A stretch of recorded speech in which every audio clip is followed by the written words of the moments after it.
हमारा आज का अध्याय है समास। हम समास के बारे में जानेंगे। समास क्या होता है। समास जो है सम धन आस दो शब्दों से के मेल से बना हुआ है। जैसे पहला है, जिस समास में पूर्व खंड प्रधान हो, मतलब प्रथम पद प्रधान हो, उसे वह अव्ययी भाव समास होता है। दूसरा, जिस समास में उत्तर खंड प्रधान हो, यानी बाद का पद प्रधान हो, वह तत्पुरुष समास होता है। ठीक। तीसरा क्या है, जिस समास में दोनों खंड प्रधान हो, वह द्वंद्व समास होता है। ठीक।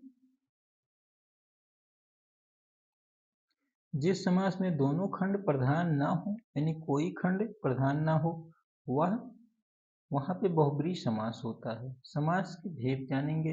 समास के मुख्यतः 4 भेद होते हैं तथा 15 उपभेद होते हैं। तो चारों मुख्य कौन से भेद हैं? देखिए, अव्ययी भाव समास, द्वंद्व समास, तत्पुरुष समास और चौथा बहुब्रीहि समास। अव्ययी भाव समास किसे कहते हैं? देखिए, अव्ययी भाव का अर्थ है अव्यय हो जाना। वास्तव में यह एक क्रिया विशेषण अव्यय का काम करता है, अर्थात क्रिया की विशेषता बताता है। प्रथम खंड प्रधान होता है।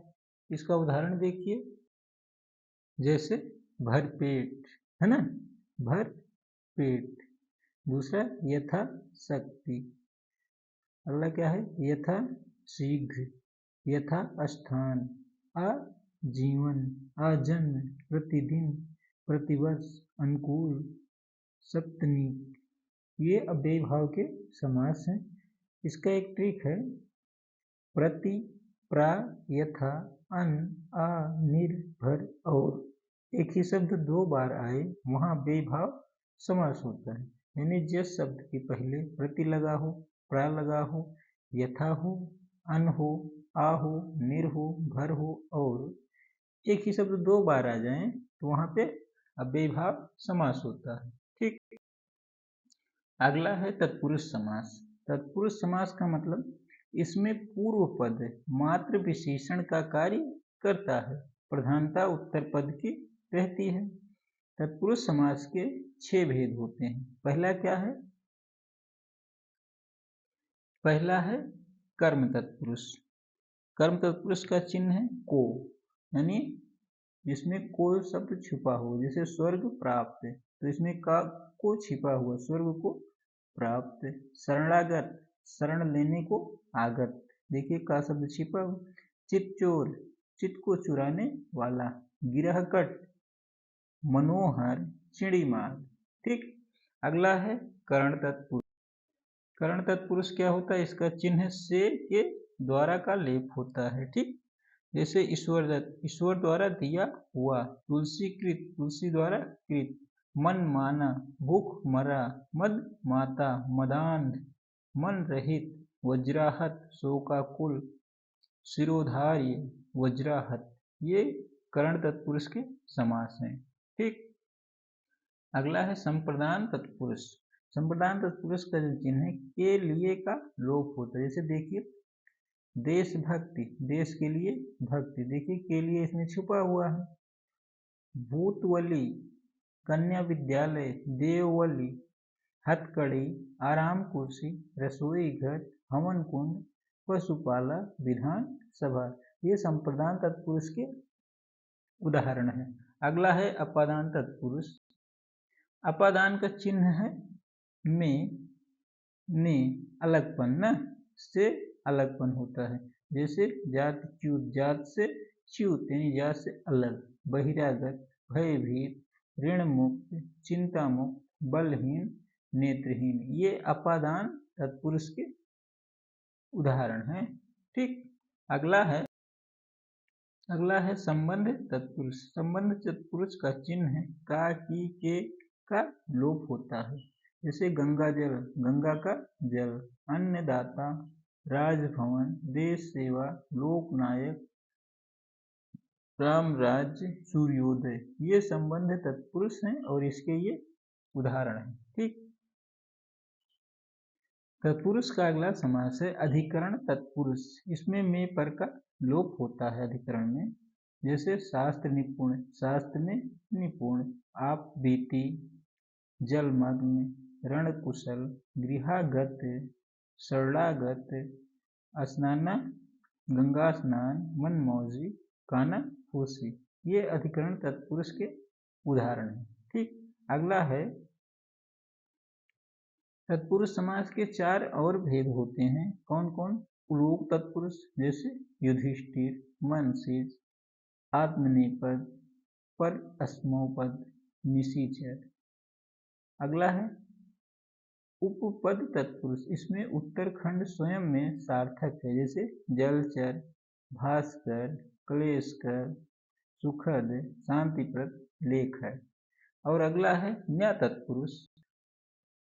न्या तत्पुरुष जो होता है इसमें प्रथम खंड नकारात्मक होता है, जैसे अनादि, नास्तिक, निर्बल, निर्दोष, अनपढ़, आहूता, अनिष्ट।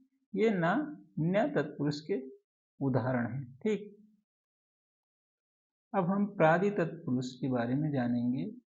प्रादि तत्पुरुष इसमें अपि, प्रति, उप आदि पहले खंड में होते हैं, जैसे प्रदेश, व्याकुल, आकाश, प्रत्यागमन। ठीक, तत्पुरुष समास के 2 और भेद होते हैं। कौन? कर्मधारय समास और द्विगु समास। ये दोनों समास जो होते हैं तत्पुरुष के ही भेद हैं। आइए हम इसको आगे पढ़ते हैं। कर्मधारय समास जो होता है, कर्मधारय समास का प्रथम पद विशेषण और दूसरा पद विशेष अथवा संज्ञा होता है। विशेषण प्लस विशेष यानी कर्मधारय समास। इस समास में एक पद उपमान और दूसरा पद उपमेय होता है। ठीक, यानी पहला पद अगर उपमान होगा, दूसरा पद उपमेय होगा, तो वहां पे कर्मधारय समास होगा। ठीक, कर्मधारय समास में अगर प्रथम पद विशेषण और दूसरा विशेष है तो कर्मधारय होगा। जैसे देखिए महात्मा, दीर्घायु, महाराज, भला मानस, नीलगाय, नीलकमल, काली मिर्च, महाऔषधि, महावीर। ठीक, अब कर्मधारय समास में ही अगर प्रथम पद विशेष होगा और दूसरा पद विशेषण होगा तब भी वह कर्मधारय समास होगा। जैसे देखिए मुनिवर, पुरुषोत्तम, नराधम, देशांतर। ठीक, अगर प्रथम पद विशेषण और दूसरा पद भी विशेषण होगा तब भी वहां पे कर्मधारय समास होगा। जैसे देखिए सीधा साधा, मोटा ताजा, हरा भरा। ठीक, अगर प्रथम पद विशेष और दूसरा पद विशेषण होगा तब भी वहां पे कर्मधारय समास होगा। जैसे देखिए चरण कमल, मुख कमल, विद्याधन, मुख कमल। ये कर्मधारय समास है। ठीक, अगर समासिक पद में पहला पद विशेष और दूसरा भी विशेष अथवा उपमान या उपमेय होगा तो वहां पे कर्मधारय समास होगा। जैसे देखिए इसके उदाहरण क्या है? चंद्र मुख, बिंबोष, कंबु ग्रीव। ठीक, देखिए हम द्विगु समास के बारे में अब जानेंगे। द्विगु समास क्या होता है?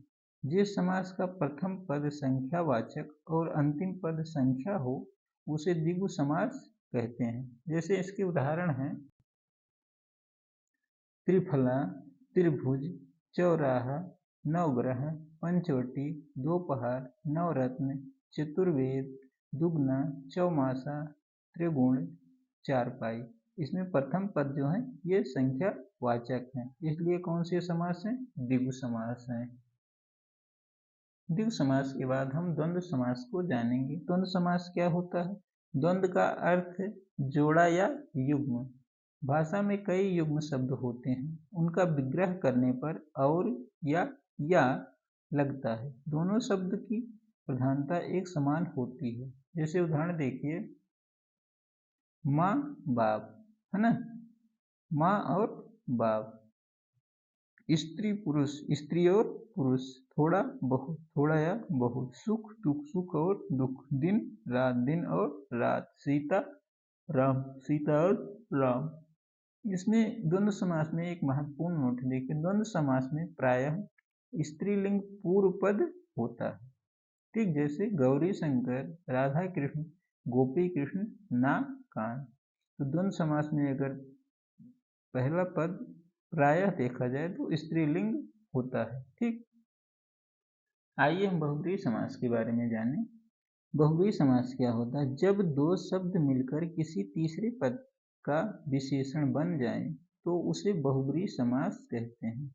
इस समास में दोनों शब्दों में से कोई भी प्रधान नहीं होता और समस्त पद किसी अन्य संज्ञा की ओर संकेत करता है।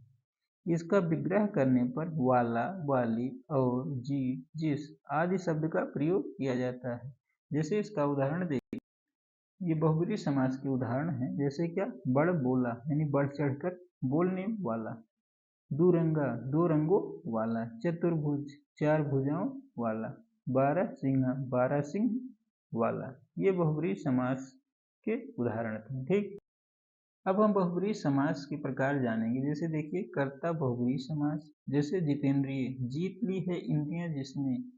करण बहुब्रीहि समास, कृत कार्य, किया गया है कार्य जिसके द्वारा। जैसे देखिए अगला है संप्रदान बहुब्रीहि समास, यानी दत्त धन, दिया गया धन जिसके लिए। अपहृत पशु, उपहार में दिया गया पशु जिसके लिए। अगला है अपादान बहुब्रीहि समास। देखिए इसका उदाहरण, जैसे निर्जन, निकल गए जन जहां से। विमल, हट गया मैल जहां से, यानी स्वच्छ हो गया, मैल हट गया। ठीक, अगला है संबंध बहुब्रीहि समास। तो संबंध बहुब्रीहि समास क्या होता है? जैसे पीताम्बर, पीला है वस्त्र जिसका। मिठ बोला, मीठ है बोल जिसके। चक्रपाणि, चक्र है हाथ में जिसके। चतुर्भुज, चार हैं भुजाएं जिसकी। पंचानन, लंबोदर, नीलांबर। ये संबंध बहुब्रीहि समास के उदाहरण हैं। अगला है अधिकरण बहुब्रीहि समास। जैसे पतझड़, पत्ते झड़ते हैं जिसमें। बहुब्रीहि समास, बहुत बहुब्रीहि, बहुब्रीहि का मतलब बहुत है चावल जिस पात्र में। देखिए इसका महत्वपूर्ण नोट है बहुब्रीहि समास का। कर्मधारय समास में एक पद विशेषण होता है और दूसरा पद विशेष है। यदि पीताम्बर का अर्थ है पीला वस्त्र हो तो यह कर्मधारय समास होगा। यदि पीले वस्त्र वाला हो तो यह बहुब्रीहि समास होगा। हिंदी व्याकरण का चौथा खंड जो होता है वह क्या होता है? छंद विचार होता है। यानी हिंदी व्याकरण का चौथा खंड छंद विचार होगा। तो इस भाग में हमने समास के बारे में जाना, उनके उदाहरण के बारे में जाना। वीडियो देखने के लिए थैंक यू।